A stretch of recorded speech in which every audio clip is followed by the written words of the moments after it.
In painting or visual work, I think the faults are as important as not. A lot of times it's how do you let go of not trying to make it too perfect. You want to fall a little bit in the process.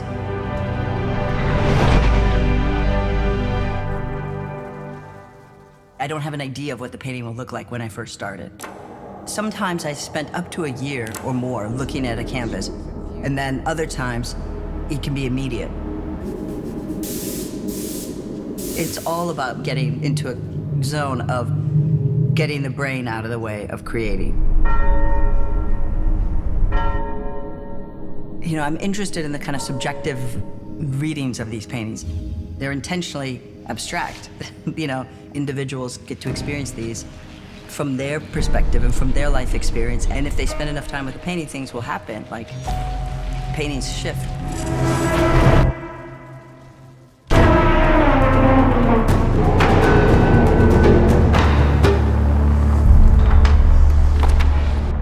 To be honest, I was nervous about the idea of decorating a car. I didn't know how I could do it in a way that would just be like something interesting. And I appreciated so much the opportunity, but I didn't think I could do it.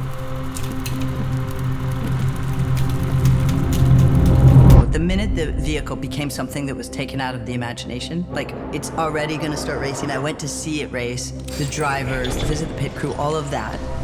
After having experienced that, I understood that the whole project is about invention, is about imagination, and is about pushing limits of what could be possible.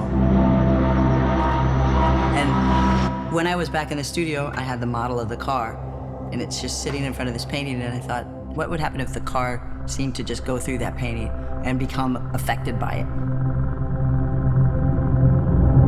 That was another point of entry for me into the project, was the idea of creating a series of workshops throughout the African continent.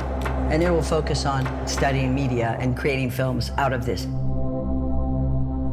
So you needed me, Jackie? Oh, they put it in. Good. You? I know. Did you eat anything? The idea was to kind of do a remix, kind of a mashup of the painting, like someone would do with a remix in a song. And so like, I just kept seeing that painting kind of dripping into the car. But the whole thing was, how do we glitch it in? How do we create a mashup into it?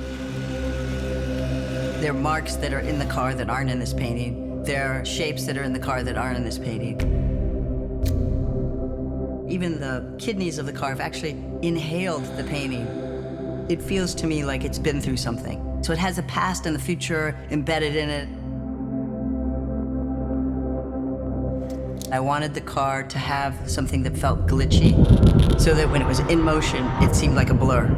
But then when it came to a still, the information would come together, and then it would like blur again. I work with the blur a lot in the work. I think the space of the blur is very interesting.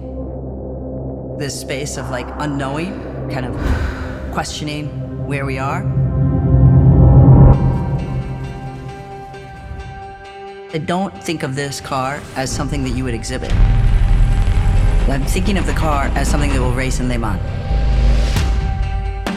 It is performing in a different way. It's a performative painting.